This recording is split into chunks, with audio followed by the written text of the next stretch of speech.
ಸಮಸ್ತ ಅಲೆಮಾರಿ ಬಂಧುಗಳೇ, ಇವತ್ತು 15ನೇ ತಾರೀಕು ಮತ್ತು ಯಾದಗಿರಿ ಜಿಲ್ಲೆಯಲ್ಲಿ ಬೃಹತ್ ಪ್ರತಿಭಟನೆ ಅಂತ ನಾವು ಹಮ್ಮಿಕೊಂಡಿದ್ದೀವಿ. ಆದರೆ ಇಲ್ಲಿ ಒಂದು ನಮ್ಮ ಸಮಸ್ಯೆ ಏನಂದರೆ, ಸಂತೋಷ್ ಲಾಡ್ ಅಂತ ನಮ್ಮ ಕಾರ್ಮಿಕ ಮಿನಿಸ್ಟರ್ ಅವರು ಇಲ್ಲಿಗೆ ಬರ್ತಿದ್ರು. ಮತ್ತು ಅಷ್ಟು ಮಾತ್ರ ಅಲ್ಲದೆ ಮತ್ತು ಶರಣಬಸಪ್ಪ ದರ್ಶನಪುರ ಮಿನಿಸ್ಟರ್ ಅವರು ಮತ್ತು 4-5 ಮಂದಿ MLAಗಳು ಮತ್ತು ಬರುವಾಗ ಭಾಳ ಇಲ್ಲಿ ಏನಾಗಿತ್ತು ಅಂದರೆ ಪಬ್ಲಿಕ್ದು ಪ್ರಾಬ್ಲಮ್ನಿಂದ ಮತ್ತು ಒಂದು ಬ್ರಿಡ್ಜ್ಗಳಿದಾಗ ಒಂದು ಬ್ರಿಡ್ಜ್ ಬಂದಾಗಿದೆ, ಒಂದೇ ಬ್ರಿಡ್ಜ್ ಇತ್ತು.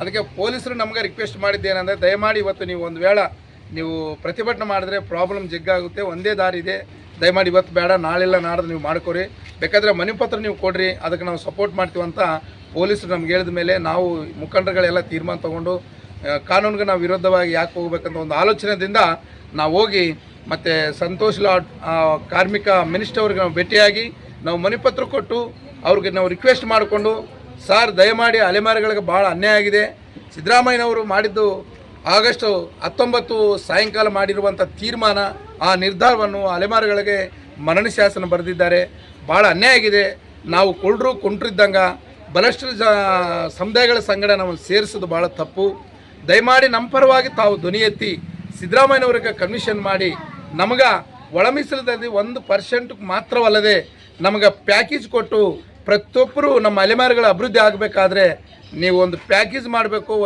1% ನಮಗೆ ಕೊಡಬೇಕು, ದಯಮಾಡಿ ನಮ್ಮ ಪರವಾಗಿ ತಾವು ಧ್ವನಿ ಎತ್ತಬೇಕಂತ ನಮ್ಮ ಯಾದಗಿರಿ ಕುಲಬಾಂಧವರಲ್ಲಿ ಎಲ್ಲ ನಮ್ಮ ಅಲೆಮಾರಿ ಸಮಾಜ ಮುಖಂಡರುಗಳೆಲ್ಲರೂ ಅವ್ರ ಹತ್ರ ಮನವಿ ಮಾಡೋ ಸಂದರ್ಭದಲ್ಲಿ ಅವರು ನಮಗೆ ಕೊಟ್ಟಿರುವಂಥ ಮಾತು ಅವರೇನಂದ್ರೆ, ನಿಮ್ಮ ಕಷ್ಟ ಇಡೀ ಕರ್ನಾಟಕವೇ ನಾವು ಕೇಳ್ತಾ ಇದ್ದೀವಿ, ಪ್ರತಿಯೊಂದು ಜಿಲ್ಲೆಯಲ್ಲಿ ನಾವು ಕೇಳ್ತಾ ಇದ್ದೀವಿ, ಆದರೆ ಈಗ ನೆಕ್ಸ್ಟು ಆಗತಕ್ಕಂಥ ಒಂದು ಕ್ಯಾಬಿನೆಟ್ ಸಮಾವೇಶದಲ್ಲಿ ನಾವು ಸಿದ್ದರಾಮಯ್ಯನವ್ರಿಗೆ ಅವ್ರ ಪಾದಕ್ಕೆ ಬಿದ್ದನ್ನು ನಮಸ್ಕಾರ ಮಾಡೋಣ, ನಿಮ್ಮ ಅಲೆಮಾರಿಗಳಿಗೆ 1% ಮೀಸಲಾತಿ ಕೊಡಿಸ್ತೀವಂತ ಎಲ್ಲರಿಗೂ ನಾವು ಸಂಪೂರ್ಣವಾಗಿ ಭರವಸೆ ಕೊಟ್ಟಿದ್ದಾರೆ.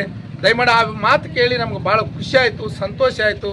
ಅದಕ್ಕಾಗಿ ಬಂಧುಗಳೇ, ನಾವು ಅವ್ರು ಹೇಳಿದ ಮೇಲೆ ನಮ್ಗೆ ಖುಷಿ ಆಯಿತು. ಆದರೆ ಅವರು ಇನ್ನೊಂದು ಮಾತಂದರು, ಇನ್ನೊಂದೇನೆಂದರೆ, ಆದರೆ ಅಧಿವೇಶನ ತನಕ ಕ್ಯಾಬಿನೆಟ್ ಮೀಟಿಂಗ್ ತನಕ ತಾವು ಹೋರಾಟ ಮಾತ್ರ ನೀವು ಬಿಡಬಾರ್ದು, ನೀವು ಅವಾಗ ಬಂದು ಭೇಟಿಯಾಗ್ತೇ ಇರಬೇಕು, ನಾವು ಮನವಿ ಕೊಡ್ತಾನೇ ಇರಬೇಕು, ತಾವು ಹೇಳ್ತಾನೆ ಇರಬೇಕು, ಅದಕ್ಕಾಗಿ ನಿಮ್ಮ ಹೋರಾಟ ನಿಂದಿರಬಾರ್ದಂತ ನಮ್ಮ ಸಂತೋಷ್ ಲಾಡ್ ಸಾಬ್ರು ನಮಗೆ ತಿಳಿಸಿದರು. ದಯಮಾಡಿ ಬಂಧುಗಳೇ, ನಾವು ಕರ್ನಾಟಕದಲ್ಲಿ ಎಲ್ಲ ನನ್ನ ಆತ್ಮೀಯ ನನ್ನ ಸ್ನೇಹಿತರಿಗೂ ಮತ್ತು ನನ್ನ ಕುಲಬಾಂಧವರಿಗೂ ನಮ್ಮ ಅಲೆಮಾರಿ ಮುಖಂಡರಿಗೂ ತಿಳಿಸುವುದೇನೆಂದರೆ, ನಮ್ಮ ಹೋರಾಟ ನಿಂದಿರಬಾರ್ದು, ಸಂಪೂರ್ಣವಾಗಿ ನಮ್ಮ ಹೋರಾಟ ದಿನನಿತ್ಯ ನಡೀಬೇಕು. ನಾಳೆ ರಾಯಚೂರು ಜಿಲ್ಲಾ ಮತ್ತು ಲಿಂಗಸೂರು ತಾಲೂಕದಲ್ಲಿ ಬೃಹತ್ ಪ್ರತಿಭಟನೆ ಹಮ್ಮಿಕೊಂಡಿದ್ದಾರೆ, ಅಲ್ಲಿಗೂ ನಾವೆಲ್ಲರೂ ಹೋಗ್ತೀವಿ. ಮತ್ತು ಗುಲ್ಬರ್ಗ ಜಿಲ್ಲೆಯಲ್ಲಿಗೂ ಮಾಡಬೇಕಂತ ತೀರ್ಮಾನ ಮಾಡಿದ್ದಾರೆ. ಎಲ್ಲ ಜಿಲ್ಲೆಗಳಲ್ಲಿ ಎಲ್ಲ ತಾಲೂಕು ಲೆವೆಲ್ದಲ್ಲಿ ನಮ್ಮ ಪ್ರತಿಭಟನೆ ಮಾತ್ರ ಕಂಟಿನ್ಯೂ ಆಗಿ ನಾವು ಮಾಡ್ತೀವಿ. ನಮ್ಮ ಒಳ ಮೀಸಲಾತಿ ಸಿಕ್ಕ ತನಕ ನಾವು ಬಿಡಲ್ಲ, ನಾವು ಅದು ಹೊಂದ್ಕೊಳ್ಳತಕ್ಕ ನಾವು ನಿಂದ್ರಲ್ಲ ಅಂತ ಹೇಳ್ತಾ ಈ ಸಂದರ್ಭದಲ್ಲಿ ನಮ್ಮ ಎಲ್ಲ ಮುಖಂಡರುಗಳಿಗೆ ನಮಸ್ಕಾರ ಮಾಡ್ತಾ, ಜೈ ಅಲೆಮಾರಿ, ಜೈ ಭೀಮ್.